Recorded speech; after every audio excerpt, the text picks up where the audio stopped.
Magandang araw po. Ang topic natin today is design of steel framing. Ang ibibigay natin example, yung elevated garage. Ano po? Marami nagre-request ito.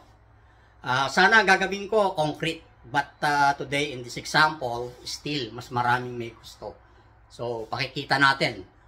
This video may come into 3 different or even more.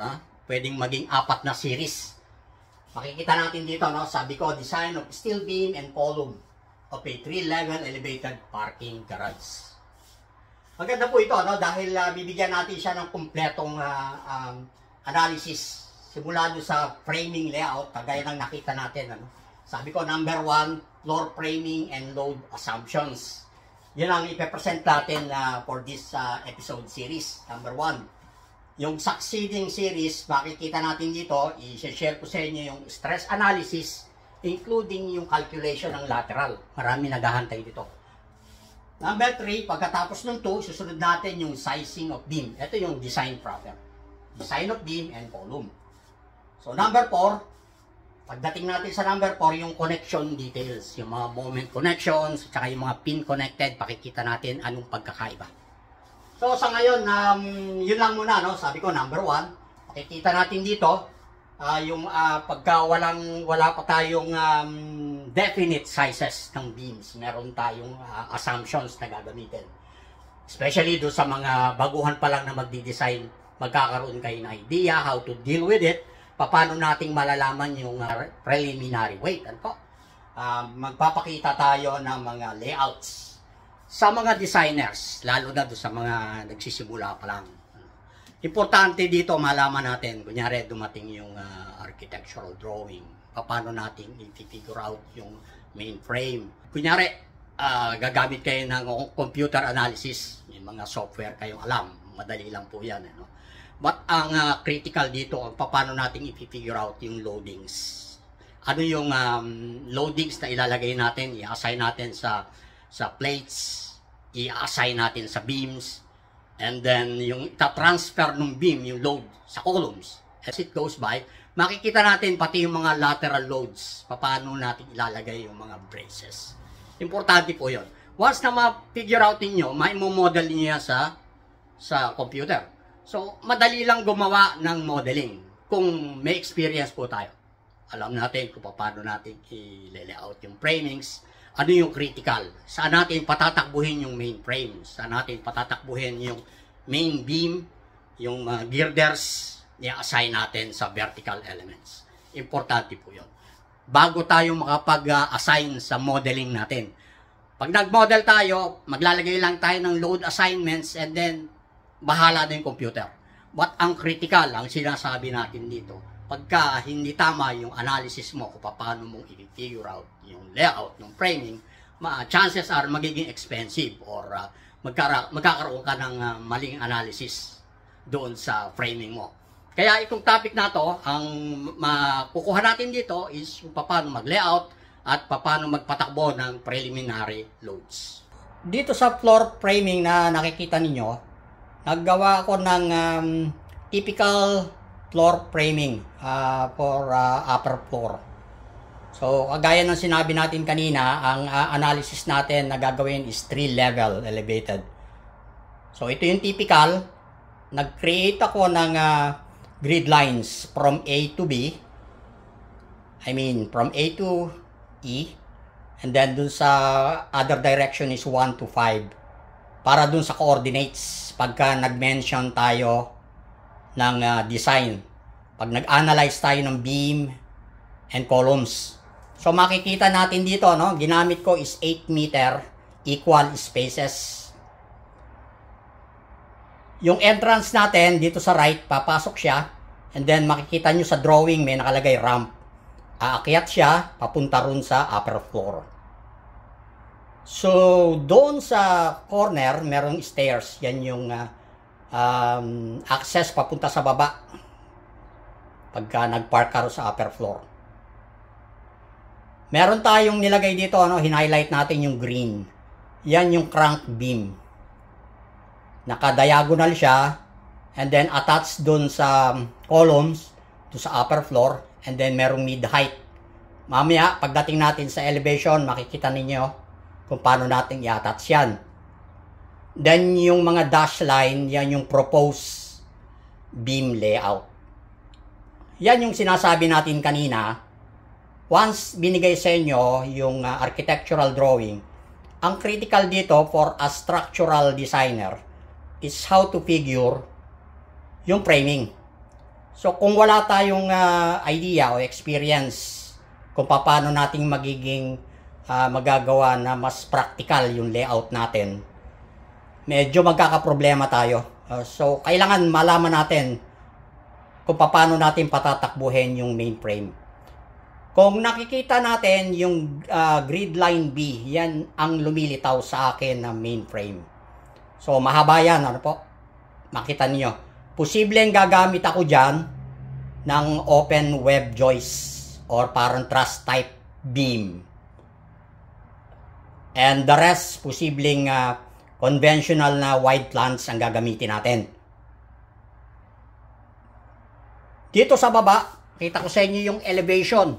Typical elevation. Sabi ko rito, grid 3 to 4. AE. Ano po? Along X direction. Kung ibabalik ko rito sa taas, nakita ninyo yung grid A to E, tumakbo siya ron sa 3 to 4. Yun yung inanalyze natin, yung pinakita nating section. Yung ramp, yung crank beam na kulay green, nakikita natin dyan. So, magkakaroon siya ng landing. Iikot yung mga sasakyan, papunta ron sa taas, ano po, magkakaroon ng landing. Kung nakikita natin yung vertical lines na red, iniba ko yung kulay. Magpo-propose ako dyan ng suspension column. Naka-attach siya, nakahang siya ro sa beam, main beam dun sa taas. Nakikita natin yan. I-design din natin yon. Given yung elevation, ano? Typical ginamit ko is 4 meters para magkaroon ng enough headroom kung magkakaroon ng mga facilities or magkakaroon ng mga utilities like drainage, power lines or lightings, kailangan natin magkaroon ng enough height. So again, depende sa design ng arkitekto.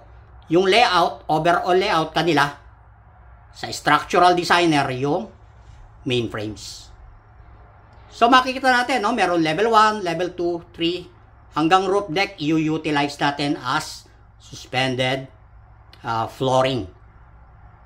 Meron kayong nakitang arrow sa left, yan yung lateral load na i-compute natin do sa mga succeeding video na gagawin natin.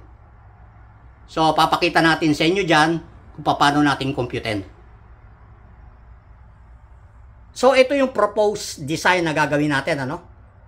Pag dumating tayo sa design, i-design natin yung beam B to D, grid line to B to D, beam along grid line B, beam along grid line 1 or grid line 5. And then, yung interior column. Sabi ko dito, choose. Mamili po kayo, mag-comment kayo kung anong column. Kaya nagbigay tayo ng coordinates. Sabihin nyo sa akin kung ano ang column na gusto nating i-design. Okay po? Ngayon, mag-proceed tayo doon sa preliminary assumptions ng loadings. Dito, makita natin, sabi ko, preliminary load assumptions. Sabi ko nga kanina, kung hindi pa natin alam yung sizes, paano tayo kakalculate ng weight. So, meron akong ginagamit dito based from my experience. Pag structural steel, gaya nito, yung case na gagamitin natin is garage, ano? Sabi ko, steel frame system. System, ano? Including everything. Kaya sinabi ko, beam, joist, column, braces, fasteners, etc. Ano? Lahat, ng kompletong system. Ang ginagamit ko is 120 kg per square meter. Kasi kailangan natin makuha yung dead load. So, kukunin natin yung area and then multiply natin ng 120 kg per square meters. Then, i-convert nyo na lang into kilonewton per square meter pag nag-assign na kayo ng loading sa beam. Number 2, metal decking. Ito yung assumption na gagamitin natin. On top of steel beam, lalagyan natin ng decking kasi bubuhusan natin siya ng concrete topping. So, dalawang klase. No? Yung metal decking muna tayo. Sabi ko rito, C-profile. Maraming klase ang metal decking. Depende sa profile na i-recommend. Ano po? Kunyari, ginamit mo is flat decking. Meron tayong gagamitin. Ano? Sabi ko rito, 8 kg to 12 kg. Nakita niyo yung variations? 8 to 12. So, depende sa thickness kung ano yung sa tingin niyo na appropriate gamitin for that layout. Ano ba? Iba-iba kasing spacing na gagamitin natin. Depende sa haba ng pagpapatungan natin ng decking. So, sabihin natin 8 to 12. Or siguro ang gagamitin ko rito, gagamit ako 9 or 10 kg per square meter. I-add natin dito sa main frame. And then, concrete topping, after ma-layout natin yung decking, ilalagay natin yung concrete topping, bubuhusan natin. Sabi ko naman dito, C effective thickness. Depende sa thickness na i-design natin. Kung ang thickness natin na gagamitin is, let's say, 150 thick, yung thickness ng concrete topping. Ang ginagamit ko rito is 300 kg per square meter. So, pag nag-calculate tayo ng loadings, dead load, nilagay natin, sama natin lahat yan. Pagsasama-samahin natin, and then, kailangan natin na makuha yung total dead load, total weight. And then, multiply natin ang factor para maging ultimate. Yun yung para sa dead load. Pagdating sa live load, meron tayong options. So, lahat ito, kukunin natin sa NSCP 2015. So, dito naman, kilopascal naman yung unit na ipinresent natin. So, depende. So, sabi ko nga, ang gagamitin natin ngayon is garage. So, gagamitin natin unit itong 4.8 kilopascal. Ano? But, kung kunyari, ang i-design ninyo, hospital or manufacturing, depende, ano? School or storage, ito naman yung mga corresponding live load na pwede natin gamitin. I-check nyo na lang sa NSCP. Pinakita ko lang. Ang gusto ko lang sabihin dito, meron tayong asterisk. Ano? Kunyari ito, 4.8. May asterisk tayo. Yung storage, meron tayong asterisk. Ano ibig sabihin noon? Meron tayong dapat idagdag na impact.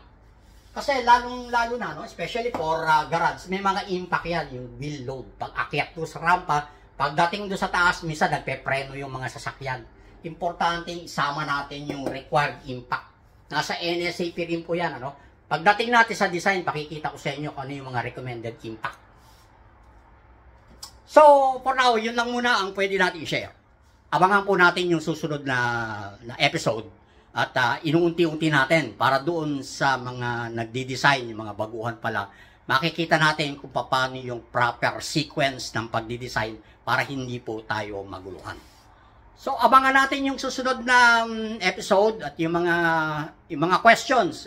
Kagaya po nung sinabi ko kanina rito, kung may mga suggestion kayo, which grid lines do you want me to share? Ano i-analyze natin? I-analyze muna natin. Then pag nagkaroon tayo ng mga stress results, i-design naman natin. Kita tayo uli susunod. Salamat po. God bless.